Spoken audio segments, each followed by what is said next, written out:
झारखंड के रांची में सीटू ने आज किसान व्यापी आंदोलन चलाया है झारखंड के रांची में, जहां पर उनकी मांग है कि आज भारत सरकार किसानों के विरोध जो कार्य कर रही है उनके खिलाफ इनकी यह जंग जारी रहेगा। और इसके साथ ही यहाँ पर उर्दू भाषा भाषी के लिए लोग धरना पर बैठे हुए हैं, तथा आप ये देख रहे हैं कि लोग किस ढंग से इस सरकार के खिलाफ मोर्चा बांधे हुए हैं। तो आइए हम देखते हैं सीटू के नेताओं की उन बातों को आप तक पहुंचाने का काम करते हैं, जहां पर वह सावरकर पर भी सवाल उठाए हैं। आज़ादी की जंग में लड़ाई लड़ रहे थे, उन्हें भाजपा गद्दार बतलाती है। आइए इस पर जगह जगह चेक डैम बनाए जाए। अगर पूरे झारखंड के अंदर लिफ्ट इरिगेशन का जाल फैलाया जाए तो किसानों को यहाँ पर सिंचाई की सुविधाएं मिलेंगी। देश के अंदर अमित शाह और मोदी के जरिए अंदर फांसीवादी शासन चल रहा, देश के किसानों पे हमले हो रहे हैं, देश के मजदूरों पे हमले हो रहे हैं। अब समय आया है कि फासिस्ट सरकार जो पिछले 10 सालों से देश के अंदर हुकूमत चला रहा और कॉर्पोरेट घरानों के लगातार काम कर रहा है, अब उनको उखाड़ फेंकने का समय आया और हिंदू राष्ट्र की चर्चा हो रही। हम देख रहे हैं कि आजादी करवाइयों के दौरान इनकी कोई भूमिका आजादी करवाइयों में नहीं था। जो लोग अंग्रेजों की दलाली कर रहे थे उनके सम्मान में जगह जगह चौक चौराहे बन रहे।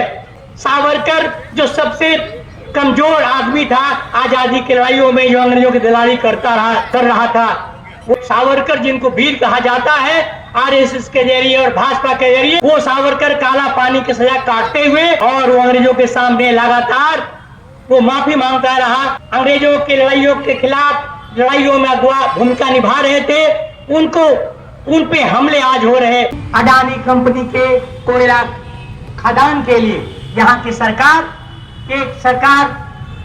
उस जमीन को छीनने की कोशिश कर रही है। लगातार वहां पे किसान वो अपने जमीन को बचाने के लिए लगातार वहां पे लड़ाइयों में लगे। अभी झारखंड के अंदर किसानों पर जो हमले हो रहे हैं, न सिर्फ खेती के जमीन पर कमाई का हक छीना जा रहा है, यहाँ से उन्हें विस्थापित किया जा रहा है, बल्कि इसके साथ ही हम देख रहे हैं गांव के इलाकों में जो खेती के सामान है उन सामानों को लेने के लिए, खेती के लिए जो बैंकों से वो लोन लेके ट्रैक्टर खरीद रहे हैं, अन्य जो कृषि सामग्री खरीद रहे हैं, उन पर भी पूरे झारखंड के अंदर लिफ्ट इरिगेशन का जाल फैलाया जाए तो किसानों को यहाँ पर सिंचाई की सुविधाएं मिलेंगी। लेकिन जो पॉलिसी बनाने वाली संस्थाएं, वो संस्था इस पर कोई काम नहीं करी। हालातों में अब समय आया, हम देख रहे हैं 10 सालों के अंदर देश के अंदर अमित शाह और मोदी के जरिए देश के अंदर फांसीवादी शासन चल रहा, देश के किसानों पे हमले हो रहे हैं, देश के मजदूरों पे हमले हो रहे हैं। हम इस महापड़ाव के जरिए हम पूरे देश के किसानों और मजदूरों को इकट्ठा करके हम एक अभियान संगठित कर रहे हैं, हम देश पर जन जागरण बढ़ा रहे हैं। और अब समय आया है कि फासिस्ट सरकार जो पिछले 10 सालों से देश के अंदर हुकूमत चला रहा और कॉर्पोरेट घरानों के लगातार काम कर रहा है, अब उनको उखाड़ फेंकने का समय आया। दोस्तों, एक तरफ में लगातार फांसीवादी ताकत हिंदुस्तान के जो संविधान है उस पर हमले कर रहा और हिंदू राष्ट्र की चर्चा हो रही। हम देख रहे हैं कि राष्ट्रीय स्वयं सेवक संघ और जो आजादी की लड़ाइयों के दौरान इनकी कोई भूमिका आजादी की लड़ाइयों में नहीं था। आप देखेंगे कि जो आजादी के बाद हम देख रहे हैं जो लोग अंग्रेजों की दलाली कर रहे थे उनके सम्मान में जगह जगह चौक चौराहे बन रहे। वो देश के अंदर हम देख रहे हैं, खास करके एक नाम की चर्चा हम करना चाहेंगे। सावरकर जो सबसे कमजोर आदमी था आजादी की लड़ाइयों में, जो अंग्रेजों की दलाली कर रहा था, वो जेल के अंदर तब के समय में मजदूर, किसान और छात्र युवा लड़ाइयों जो खिलाफ ईस्ट इंडिया कंपनी के खिलाफ लड़ाई जब कर रहे थे तो उनको जेलों के अंदर डाला जा रहा था और सबसे बड़ी सजा काला पानी की होती थी। फांसी के सजा के बाद देश के अंदर सबसे बड़ी सजा काला पानी का था।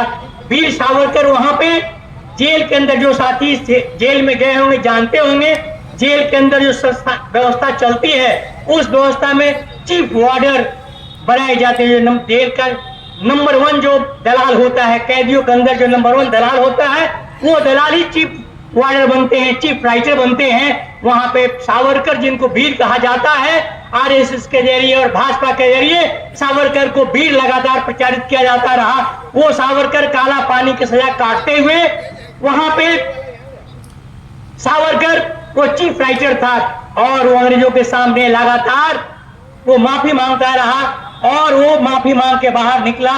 और वो उसी समय में जेल के अंदर अली खान नाम के आदमी, जो अंग्रेजों के जो अधिकारी थे, उनको भरोसा में जीत की और वहां पे एक अधिकारी को जेल के अंदर मार डाला और फांसी का सजा पाया। दोस्तों, जो अंग्रेजों की लड़ाइयों के खिलाफ लड़ाइयों में अगवा भूमिका निभा रहे थे, उन पे हमले आज हो रहे। हम इस बात की चर्चा इसीलिए कर रहे हैं कि मैं देख रहा हूं, मैं पलामू से आता हूं, वहां पे नीलांबर पीताम्बर 1857 के महानायक थे, उनके नाम पर वो लेस्ली जो उनको हमला कराया था, उनको फांसी पर लटकाया था, उनके नाम पे लेस्ली गंज था। आजादी के बाद ये झारखंड की सरकार उसका नाम नीलांबर पीताम्बरपुर रखा है। लेकिन आपको सुन के ताज्जुब होगा, वहां पर समृद्धि के प्रतीक थे राजा मेदी राय नीलांबर और पीताम्बर की मूर्ति का स्थापना वहां पे कचहरी परिसर जो महीनगर का है वहां पर किया था सामाजिक संगठनों और राजनीतिक संगठनों ने। हम पिछले 26 तारीख को उनके मूर्तियों को वहां हटाया। तो हम देख रहे हैं कि जो अंग्रेजों की दलाली करते रहे थे, उनको स्थापित किया जा रहा और देश के संविधान पे हमले हो रहे और देश के जो आजादी की लड़ाइयों में लगे थे लोग, उन पे हमले हो रहे। इन स्थितियों में हमें मजदूर किसानों को इकट्ठा होना है और मोदी के खिलाफ पूरे देश के अंदर अभियान चलाना है और मोदी को हटाना है और देश के अंदर लोकतंत्र को बचाना है और कॉर्पोरेट राज को मिटाना है। इन्हीं बातों के साथ आप तमाम लोगों को क्रांतिकारी वादन करते हुए मैं अपनी बातों को समाप्त करता हूं। धन्यवाद।